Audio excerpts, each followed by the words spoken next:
샬롬. 설교를 들으시는 모든 분들께 하나님의 은혜가 충만하시기를 기원합니다. 아멘. 두 번째 성경 통독 프로젝트 사무엘하입니다.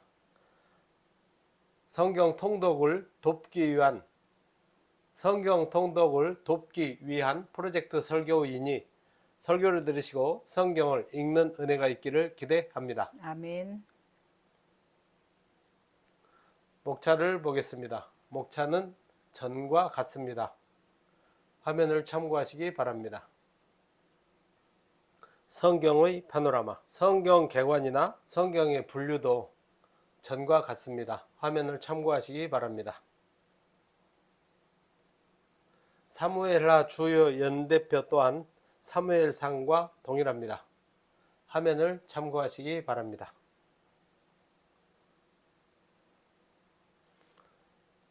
사무엘하 개관. 히브리어 원전에는 사무엘상하가 따로 분류되지 않았습니다. 그래서 원전의 제목은 사무엘의 이름을 따서 그냥 사무엘입니다. 한글 개역 성경은 헬라어 번역본인 70인역을 따라 사무엘서를 두 권으로 나누고 각각 사무엘상과 사무엘하로 명명하였습니다. 저자는 전통적으로 사무엘을 저자로 인정해 왔으나 학문적으로는 사무엘, 나단, 갓 등과 후대 편집자가 만든 복합 저작이라고 설명합니다. 옥스퍼드 주석은 왕정시대 유다 왕국의 선지학교에 소속된 익명의 선지자로 추정합니다. 기록 연대는 27장 6절의 시글락이 오늘까지 유다 왕에게 속하니라는 표현에 비추어 볼 때 분열왕국 치대 초기인 BC 930년에서 900년경으로 추정합니다. 수신자는 이스라엘 왕국 분열 이후 신앙 공동체의 위기를 맞은 구약 선민 이스라엘 백성들을 1차 독자로 합니다. 주요 내용은 하나님이 세우신 두 번째 왕조의 첫 왕 다윗의 치세와 일대기를 통한 이스라엘 신정왕국 체제의 정착 과정입니다. 사무엘하 체크포인트. 사무엘하는 다윗의 일대기를 중심으로 한 왕정시대 초기의 역사를 다른 역사서와 마찬가지로 대체적으로 연대기 순으로 다루고 있습니다. 사무엘하의 기록 목적은 남북 분열왕국 체제하의 전 이스라엘 백성들에게 다윗의 통일왕국의 성공과 실패를 통하여 국가적으로나 개인적으로 성공과 실패의 관건은 오직 하나님께 대한 순종 여부에 있음을 보여주고 나아가 하나님께서 역사의 주인이심을 깨닫게 하기 위하여 기록되었습니다. 아울러 세상에서는 완전한 평화와 행복을 얻을 수가 없고 오직 다윗의 후손으로 오실 영원한 우리의 왕 메시아가 세우실 메시아 왕국만이 이를 보장해 줄 수 있음을 각성시켜주고 있습니다. 사후 다윗은 헤브론으로 올라가 그곳에서 백성들의 추대를 받아 왕으로 즉위하였습니다. 이때는 BC 1010년경으로 다윗이 기름 부음을 받은 지 약 15년 정도가 지난 뒤인데 이때는 유다 한 지파의 왕이 되었을 뿐입니다. 한편 남쪽에 유다 정부가 수립된 것과 달리 북쪽에서는 사울의 군장이었던 아브넬이 요단 동편 길르앗 땅에 위치한 마하나임에서 사울의 넷째 아들인 이스보셋을 왕으로 옹립하고 이스라엘 정부를 수립하였습니다. 이렇게 하여 남쪽 유다의 다윗 왕가와 북쪽 이스라엘의 사울 왕가로 분열되었습니다. 이러한 상태는 북쪽의 사울 왕가의 실질적 권력자였던 아브넬과 이스보셋의 내분으로 인하여 이 둘이 죽음으로써 붕괴되고 말았습니다. 그리고 이스라엘은 다윗을 온 이스라엘의 왕으로 추대함으로써 다시 하나로 통합되었습니다. 이때는 BC 1003년경으로 다윗이 사무엘에게 기름 부음을 받은 지 약 22년이 지난 시점입니다. 이렇게 다윗의 시대는 본격적으로 열리게 되었으며 다윗을 세워 신정적 왕정 체제를 확립하시려는 하나님의 계획은 그 성취를 위한 거보를 내딛게 되었습니다. 언약궤의 다윗성 안치 후 다윗은 본격적으로 정복 전쟁에 돌입하였습니다. 그는 서쪽으로는 블레셋을 정복하였고 북쪽으로는 아람 족속들을, 동쪽으로는 모압과 암몬, 그리고 남쪽으로는 에돔을 정복하여서 하나님께서 아브라함에게 약속하신 땅을 모두 차지하게 되었으며 다윗 왕국은 중동 지방에서 맹주가 되었습니다. 이러한 정복전쟁은 BC 990년경에 완료되었고 그 즈음에 솔로몬도 출생하였습니다. 그런데 이 정복전쟁의 말기 곧 암몬 정복전쟁 중에 다윗에게는 그의 인생에서 최대의 오점이라 할 수 있는 밧세바 간음 사건과 우리아 살해 사건이 발생합니다. 이 사건은 후에 밧세바가 처음 낳은 아이의 죽음, 암논의 다말 성폭행, 압살롬의 암논 살해, 압살롬의 반란, 세바의 반란 사건의 원인이 되었습니다. 그 중에서 압살롬의 반역 사건은 다윗 치세 최대의 위기였으나 다윗 언약을 기억하신 하나님의 은혜로 다윗 왕권이 유지되는 선에서 반역이 마무리되었습니다. 이는 이스라엘 역사상 가장 위대하였던 다윗 왕국도 인간의 죄송으로 인한 왜곡과 고통에서 헤어날 수 없었음을 보여줍니다. 다윗 언약은 다윗이 하나님의 성전을 건축할 마음을 가진 것을 계기로 하나님이 나단 선지자를 통하여 주신 언약으로서 다윗 왕권의 영원한 보장과 성전 건축에 관한 것을 그 내용으로 합니다.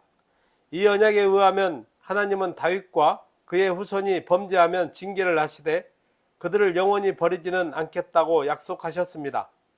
이 약속에 따라 하나님은 범죄한 다윗에게 징계는 내리시되 그의 왕권만은 보호하여 주셨습니다. 이러한 다윗 언약은 1차적으로는 다윗 왕권과 성전에 관한 것이나 궁극적으로는 전 인류의 구속주가 되실 메시아 예수의 왕권과 왕국 건설을 포괄적으로 담고 있는 예언적 언약으로 구약 언약의 정점을 이룹니다. 사무엘하 내용 분해. 사무엘하는 주인공 다윗 왕의 공적인 업적과 개인적인 삶, 그리고 부록으로 나누어 볼 수 있습니다. 제1부 1장에서 10장은 1장에서 5장과 6장에서 10장 두 부분으로 나눌 수 있습니다. 1장에서 5장은 다윗이 유다의 왕으로 즉위하고 후에 통일 이스라엘의 왕으로 즉위한 후 예루살렘으로 천도합니다. 6장에서 10장은 언약궤의 다윗성 안치와 다윗 왕권에 관한 하나님의 언약 및 정복 전쟁이 요약되어 있습니다. 제2부 11장에서 20장은 11장에서 12장과 13장에서 20장 두 부분으로 나눌 수 있습니다. 11장에서 12장은 다윗 왕이 밧세바를 취하는 범죄와 범죄로 태어난 아이의 죽음과 밧세바를 통한 솔로몬의 출생이 기록되었습니다. 13장에서 20장은 암논의 다말 성폭행과 압살롬의 반란과 다윗의 도피와 환궁, 그리고 세바의 반란 및 요압의 반란 진압까지입니다. 제3부 21장에서 24장은 부록으로 다윗의 주요 행적이 추가되었는데 21장에서 22장과 23장에서 24장의 두 부분으로 나누어 볼 수 있습니다. 21장에서 22장은 다윗 왕의 치세 초기의 행적 요약 및 하나님의 구원에 대한 다윗의 감사 노래가 기록되었습니다. 23장에서 24장은 다윗 왕의 치세 후기의 행적 및 인구조사로 인한 다윗 왕의 범죄와 회개, 그리고 하나님의 징계가 기록되었습니다. 징검다리 설교. 제목, 언약궤 운반 실패가 주는 교훈. 본문 사무엘하 6장 1절로 8절. 본문은 1절부터 8절까지인데 편의상 4절부터 8절까지 기록하였습니다. 같이 한번 읽어보겠습니다. 그들이 산에 있는 아비나답의 집에서 하나님의 궤를 싣고 나올 때에 아연은 궤 앞에서 가고 다윗과 이스라엘 온 족속은 잣나무로 만든 여러가지 악기와 수금과 비파와 소고와 양금과 제금으로 여호와 앞에서 연주하더라. 그들이 나곤의 타작마당에 이르러서는 소들이 띠므로 웃사가 손을 들어 하나님의 궤를 붙들었더니 여호와 하나님이 웃사가 잘못함으로 말미암아 진노하사 그를 그곳에서 치시니 그가 거기 하나님의 궤 곁에서 죽으니라. 여호와께서 웃사를 치심으로 다윗이 분하여 그곳을 베레스 웃사라 부르니 그 이름이 오늘까지 이르니라. 아멘. 징검다리 설교 본문의 맥락.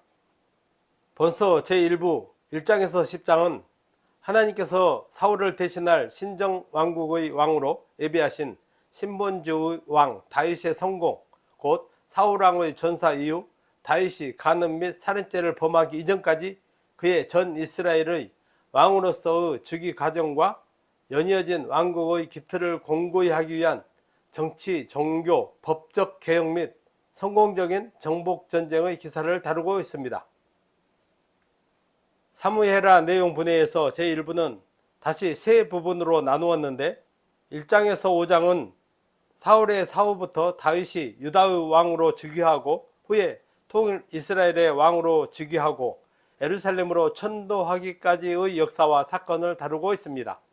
그리고 6, 7장은 언약궤의 다윗성 안치와 다윗 언약 체결에 대하여 다루고 있습니다. 그중 징검다리 설교 본문을 포함하고 있는 제6장에서는 언약궤의 다윗성 안치에 대하여 다루고 있습니다. 6장 1, 2절은 다윗이 하나님의 언약궤를 메어오기 위하여 3만의 군사를 선발하여 기럇 여아림으로 간 사실을 보도하고 있습니다. 3절로 5절은 언약궤를 새 수레에 싣고 아비나답의 집에서 나와 운반하는 광경을 보도하고 있습니다. 6절로 11절은 언약궤의 운반이 우사의 죽음이라는 결과를 낳고 실패로 돌아간 사실을 보도하고 있습니다. 다윗은 블레셋과의 두 번의 전쟁에서 승리하고 예루살렘을 정복하여 이스라엘의 새로운 수도로 삼음으로써 정치 군사적으로 안정을 찾게 되자 다윗은 아비나답의 집에 약 70년 동안이나 방치되어 있던 언약궤를 예루살렘으로 운반하여 다윗성에 안치하고자 하였습니다. 그런데 언약궤 운반은 단번에 이루어지지 못하고 한 번의 실패를 겪은 후에야 비로소 예루살렘에 안치할 수 있었습니다.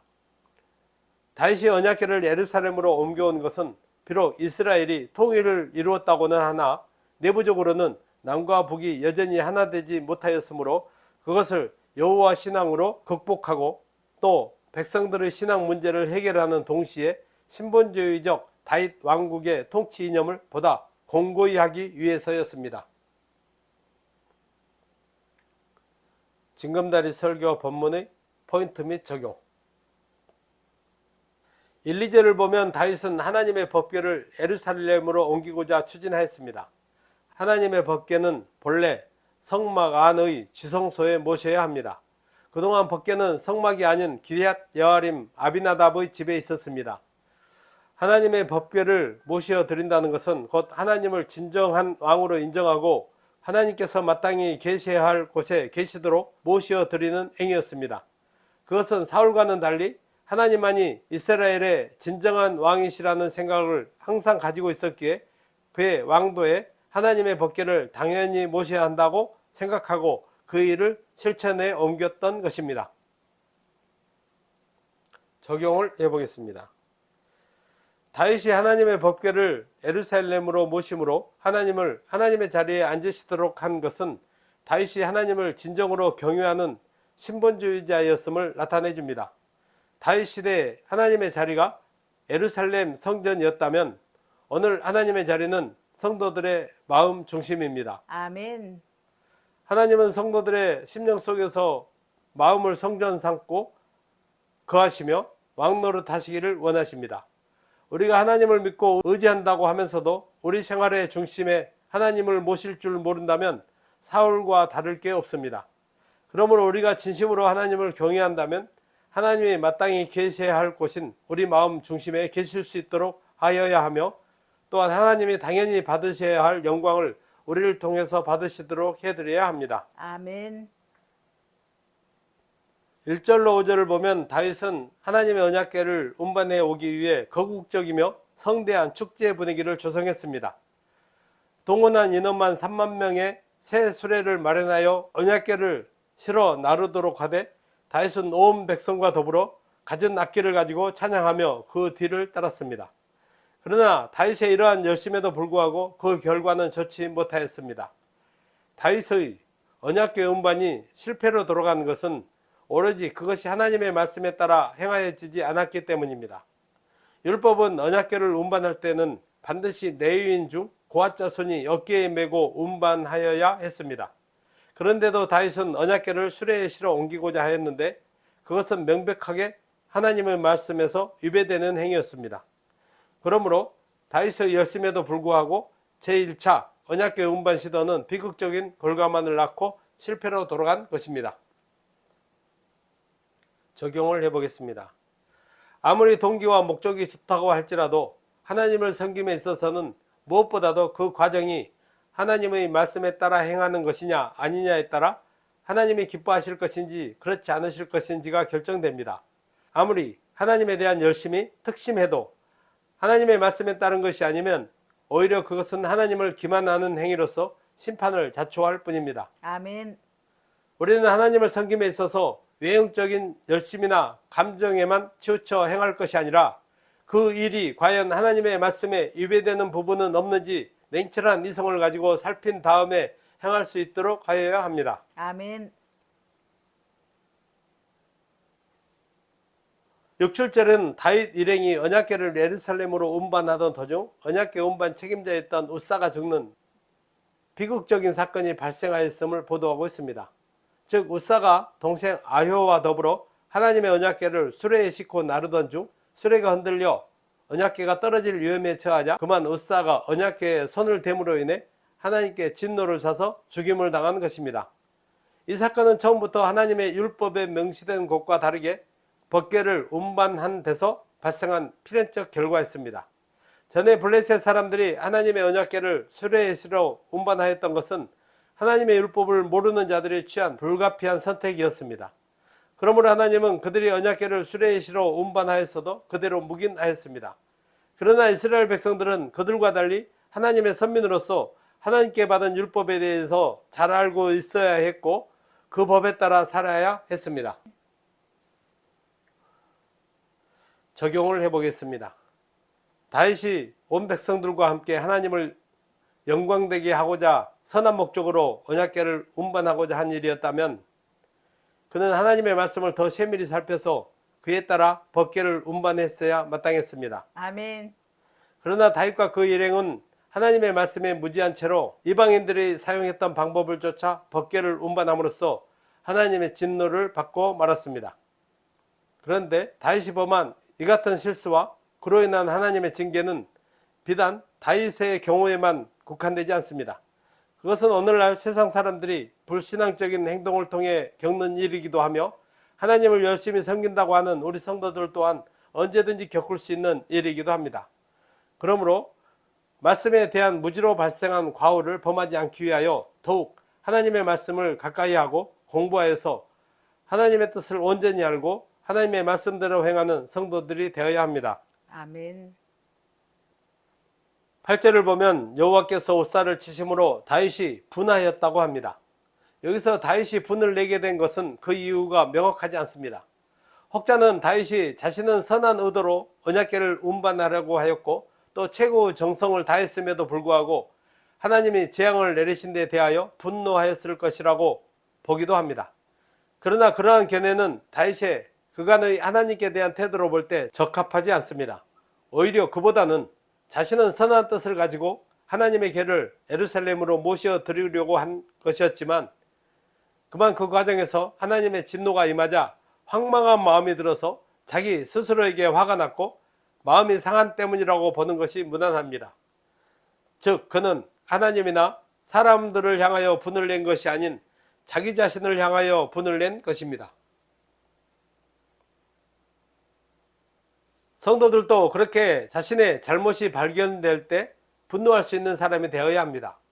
성도는 타인을 향하여서는 관대한 마음을 가지되 자기 자신을 향하여서는 보다 더 엄격해져야 합니다.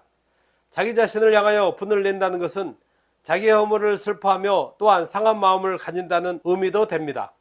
이는 하나님께 회개하는 사람들이 가져야 할 가장 합당한 태도이기도 합니다. 그래서 시편에서는 하나님이 구하시는 제사는 상한 심령이라고 말씀하고 있습니다. 아멘. 타인의 잘못에 대하여 관대하지 못하면 남을 함부로 판단하고 정죄하는 죄를 범하게 됩니다. 그러나 자신의 잘못에 대하여 관대하지 아니하고 엄격하면 자신의 영혼을 살리게 됩니다. 아멘. 그러므로 성도는 타인에게는 관대하고 자신에게는 엄격한 기준으로 살아야 합니다. 아멘. 사무엘하 교훈. 다윗의 삶의 원리를 한마디로 말한다면 하나님 제일주의입니다. 그는 무엇이든지 하나님의 입장에서 생각하고 행동하였습니다. 특히 그의 하나님 제일주의 삶의 원리가 가장 잘 드러나는 사건이 바로 언약궤의 다윗성 안치입니다. 즉 다윗은 통일 이스라엘의 왕으로 즉위하고 예루살렘을 정복하여 수도를 옮기고 나서 하나님의 임재의 상징으로서 언약궤를 다윗성으로 옮겨온 것입니다. 이는 그가 신본주의를 자신의 왕국의 통치 이념으로 삼겠다는 표시였습니다. 다윗이 하나님의 마음에 합한 자로 인정받을 수 있었던 이유가 바로 여기에 있습니다. 즉 다윗 역시도 허물과 흠이 많은 인물이었지만 그는 사울과 같이 인본주의로 살지 않고 하나님 제일주의 곧 신본주의로 살려고 하였기에 하나님의 마음에 합한 자로 인정을 받아 이스라엘 역사상 가장 위대한 왕으로 이름을 남기게 된 것입니다. 아멘. 여기서 성도는 하나님께로부터 받는 축복을 누리는 비결은 하나님 제일주의의 삶이라는 분명한 교훈을 얻게 됩니다. 아멘. 사무엘하를 보면 다윗은 주변 열강들을 하나씩 정복하여 복속시켜 나갔습니다. 그리하여 그의 시대에 하나님이 아브라함에게 약속하신 땅 전부를 차지하게 됩니다. 그런데 우리가 이러한 다윗의 정복 기사를 대하면서 주목할 것은 본서 저자가 다윗이 정복 전쟁을 성공리에 수행할 수 있었던 근본 이유와 관련하여 다윗이 어디를 가든지 여호와께서 이기게 하셨기 때문이라고 거듭 강조하고 있다는 사실입니다. 아멘. 이것은 다윗에게 본래부터 탁월한 군사적 능력이 있어서 전쟁마다 승리한 것이 아니라 하나님이 도우셨기 때문에 승리할 수 있었음을 보여줍니다. 이와 같이 성도가 대적인 사단의 세력과의 영적 전쟁에서 승리할 수 있는 것도 오로지 하나님의 도우심으로만 가능함을 교훈해 줍니다. 아멘. 다윗은 하나님의 마음에 합한 위대한 왕이었으나 그도 범죄하였고 그로 말미암아 뼈아픈 고통에 시달려야 했지만 그가 회개하였을 때 하나님은 다윗의 죄를 사하셨습니다. 아멘. 이는 다윗이 밧세바와 간음하고 우리아를 살해하였을 때나 자신의 힘을 과시할 목적으로 인구조사를 실시하였을 때나 동일했습니다. 물론 하나님은 다윗의 범죄에 대하여 그에 합당한 징계를 하셨지만 다윗이 진심으로 회개하고 하나님을 의지할 때 용서하시고 구원하여 주시고 그를 크게 세워주셨습니다. 아멘. 이러한 사실은 죄에는 분명한 하나님의 징벌이 있음을 보여주며 또한 하나님은 인간이 무슨 죄를 지었을지라도 진실로 회개하기만 하면 용서해 주시는 은혜가 풍성한 분이신 것을 보여줍니다. 아멘. 이처럼 하나님은 근본 죄인일지라도 하나님께 나아오며 하나님을 의지하는 자를 용서하시고 구원하여 주시며 그를 마침내는 천국으로 인도해 주실 것을 교훈해 줍니다. 아멘. 다윗은 간음으로 태어난 아이를 하나님이 치심으로 아이의 생명이 유독하게 되자 금식하며 하나님께 부르짖었습니다. 그러나 아이가 죽자 더 이상 슬퍼하지 아니하고 평상심을 되찾았습니다. 그리고 다윗은 압살롬이 반역을 일으켰을 때도 적극적으로 그 반역을 진압하려 하기보다는 오히려 도피하는 길을 택하였습니다. 또한 피난길에 시므이가 자신을 저주하며 돌을 던질 때도 그를 응징하지 않고 참았습니다. 이는 다윗이 자신에게 닥친 그 모든 일을 자신의 범죄에 대한 하나님의 징계로 인정하고 그 징계에 순종하기로 하였기 때문입니다. 즉 다윗은 인생과 역사와 온 우주 만물의 주권자인 하나님의 주권에 순종한 것입니다. 아멘. 이는 하나님을 경외하는 자의 합당한 자세인데 많은 사람들은 하나님을 경외한다고 하지만 그들 중 대부분은 자신에게 닥치는 환난이나 고난에 대해서 하나님을 원망하기 일쑤입니다. 그것은 그 원인이 무엇이든 그 환난이나 고난을 허락하신 궁극적 주체가 하나님이심을 인정하지 않는 태도입니다. 그러므로 성도는 어떤 상황을 만나도 그러한 상황을 허락하신 하나님의 주권을 인정하고 거기에 순종할 수 있어야 함을 교훈해 줍니다. 아멘. 에필로그. 사무엘하는 다윗의 일대기를 중심으로 한 이스라엘 왕정시대 초기의 역사를 다루고 있습니다. 사무엘하 분량은 24장 44쪽 정도 되니 1시간 30분 정도면 충분히 한번 통독할 수 있습니다. 성도는 성경을 여러 번 통독하고 반복해서 읽고 또 읽어서 구속사적인 의미까지도 깨달을 수 있어야 합니다. 그런데 성경 통독은 잠깐씩 한 절씩 시간이 될 때 읽어서 할 수 있는 것이 아닙니다. 말씀을 읽을 계획을 세워서 하루에 1시간 정도씩 꾸준하게 읽어야 합니다. 성경을 통독하는 생활로 하나님을 아는 지식의 지경을 넓히고 성령을 힘입어서 경건의 능력을 갖춘 성도의 삶을 살 수 있게 되기를 바랍니다. 아멘. 말씀을 정리하고 마치겠습니다. 사무엘하는 다윗의 이야기로 다윗은 시작부터 끝까지 위기와 고난 가운데서도 오직 하나님만을 굳게 붙잡는 하나님 제일주의의 믿음으로 살았습니다. 다윗 언약은 구약 언약의 정점으로 1차적으로는 다윗 왕권과 성전에 관한 것이나 궁극적으로는 전 인류의 구속주가 되실 메시아 예수의 왕권과 왕국 건설을 포괄적으로 담고 있는 예언적 언약입니다.